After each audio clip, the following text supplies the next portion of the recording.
A billion-dollar brand war just erupted around Eala, and the entire WTA world is watching in disbelief. When three of the biggest names in tennis went head-to-head for one rising star, no one expected it to explode into a public battle that would shake the sport. She's only 20. But what unfolded behind closed doors, the leaked emails, sudden contract ultimatums, and social media chaos, turned her into the center of the most controversial sponsorship showdown women's tennis has ever seen. One decision.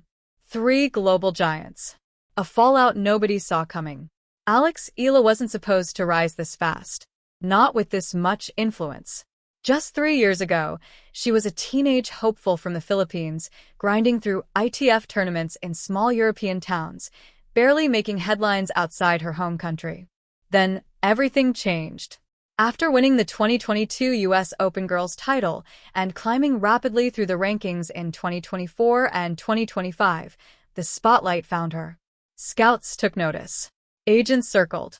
Global brands started paying attention. By early 2026, she had cracked the top 50. She wasn't just a prospect anymore. She was a phenomenon. A fearless baseliner. A Grand Slam junior champion. A rising icon across Southeast Asia. And a marketer's dream. Young, charismatic, relentless. The underdog who refused to stay down. The timing was perfect. Women's tennis was hungry for a new Asian superstar. Naomi Osaka had stepped back. Zheng Qinwen was locked into major Chinese endorsements. Eala became the golden opportunity, representing over 110 million Filipinos who had never had a global tennis star to rally behind. Nike had been with her since she was 16, a modest deal, steady and quiet. Babolat provided her rackets, supporting her when she was ranked outside the top 200. It was stable, safe. But stability doesn't fuel billion-dollar ambition. Behind the scenes, the whispers began. Wilson wanted in, and not quietly. They didn't want a simple endorsement. They wanted a statement. They envisioned Eala as the face of their next-generation racket line and the centerpiece of a massive Asia-Pacific campaign worth billions. At first, it looked like standard competition. Brands bid. Players benefit. Business as usual. It wasn't. This was war. In January 2026, her agent received Wilson's proposal, $8 million over 4 years. Full equipment sponsorship, exclusive Asia-Pacific image rights, and the headline grabber, funding to build tennis academies in the Philippines under her name. It wasn't just money. It was a legacy. But there was one condition: total exclusivity. If she signed with Wilson, she had to drop Babolat immediately. No transition period. No shared partnerships. Her team knew that would sting. Babolat had backed her early, customized her equipment, flown her to France, treated her like family. Leaving wouldn't just be business, it would feel personal. Then Babolat responded. Within 48 hours, executives called with a counter. $6 million over 3 years, plus equity in their Asian expansion strategy. They couldn't match Wilson's cash, but they offered loyalty, heritage, and the promise to make her their flagship athlete in the region. Then Nike made its move. Nike wasn't focused on rackets, they were thinking bigger. Cultural impact. Global branding. Long-term royalty deals. A signature apparel line. A co-branded sneaker. Partnerships with global icons like Serena Williams, Rafael Nadal, and LeBron James. Their reported offer: $12 million over 5 years, potentially the largest endorsement deal ever offered to a Filipino athlete. But there was a twist. Nike didn't want her switching to Wilson rackets. If she left Babolat for Wilson, Nike would walk away from the table. Suddenly, it wasn't just about sponsorship. It was about identity. Wilson promised legacy. Babolat offered loyalty. Nike offered global domination. Then came the leaks. On February 4th, 2026, a Tennis Insider account posted a screenshot of what appeared to be a confidential internal email detailing Wilson's full offer breakdown, signing bonus, annual retainers, incentives, academy funding. Within hours, it went viral. Then Babolat's counter leaked. Then Nike's proposal. What was meant to stay inside boardrooms became front-page tennis drama. Fans dissected every number. Analysts debated strategy. Social media exploded. Filipino supporters celebrated. Our girl is worth millions. But pride quickly turned to pressure. Fans demanded she choose the right brand. Wilson supporters emphasized the academies. Nike fans pushed for global superstardom. Babolat loyalists defended the brand that stood by her from the start. Even the brands couldn't stay subtle. Wilson posted, "Some partnerships are built to last. Others are built to matter." Babolat responded with a highlight reel of her biggest wins. Every shot struck with their racket, captioned, "Champions stay loyal." Nike stayed silent, but their athletes didn't. A simple family-first retweet sent waves through tennis Twitter. Then the most damaging leak hit. Internal Babolat messages discussing potential Filipino replacements if Eala left. Fans were furious. They're replacing her before she's even decided? The narrative flipped. The loyal partner suddenly looked strategic, even opportunistic. The WTA remained silent. Other players stayed silent. But online? Silence didn't exist. Hashtags like #TeamWilson, #TeamBabolat, and #TeamNike trended globally.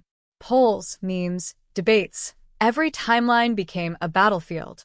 Some argued Wilson's academy investment was bigger than tennis, a responsibility to inspire future generations.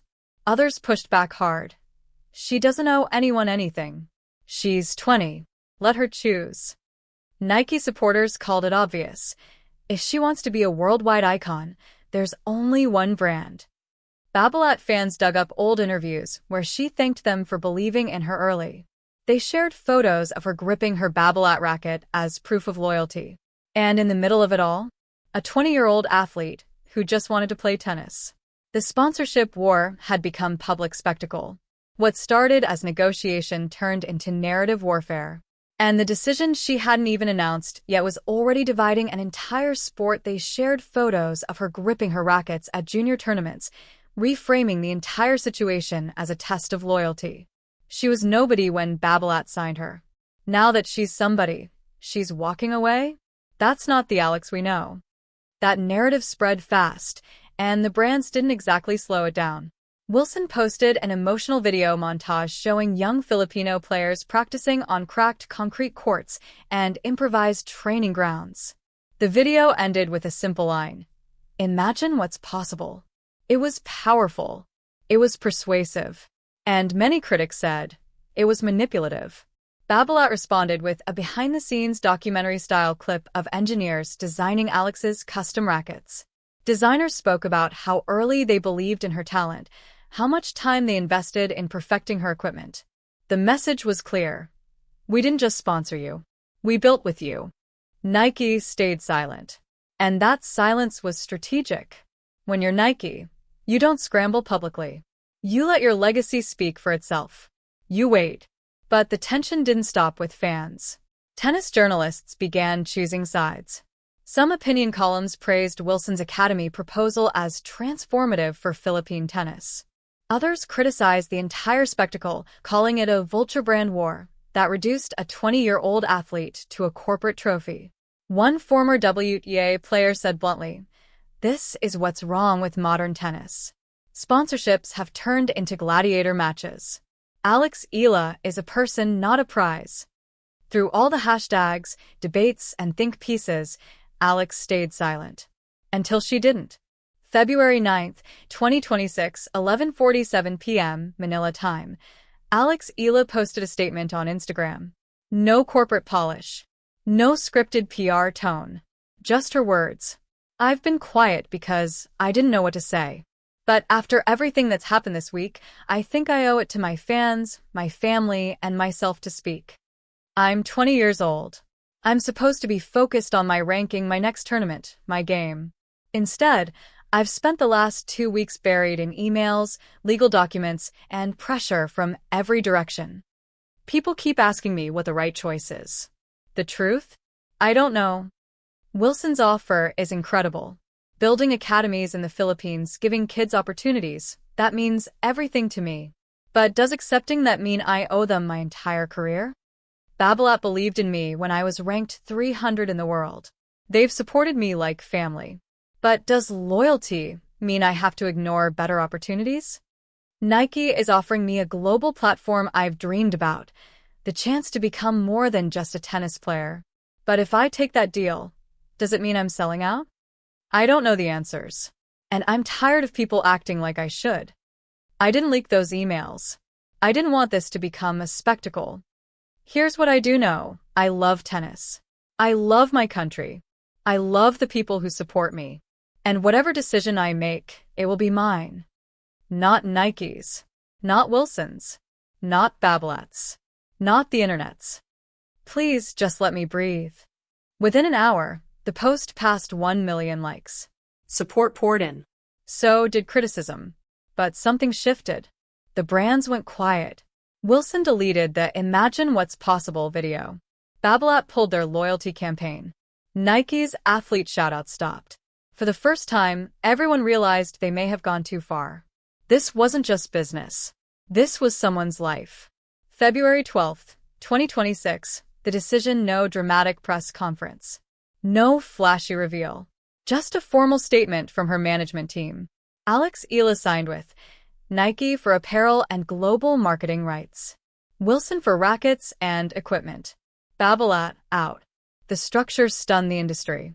Nike secured worldwide branding and long-term marketing control. Wilson landed the equipment deal and committed to building tennis academies in the Philippines, with Alex as a co-founder. Babolat reportedly received a private settlement, including a buyout clause and a public thank you from Eala. The reaction? Mixed.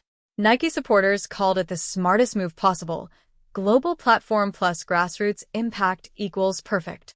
Babolat loyalists felt betrayed. After everything they did for her, she leaves? Wilson fans celebrated. The academies are real.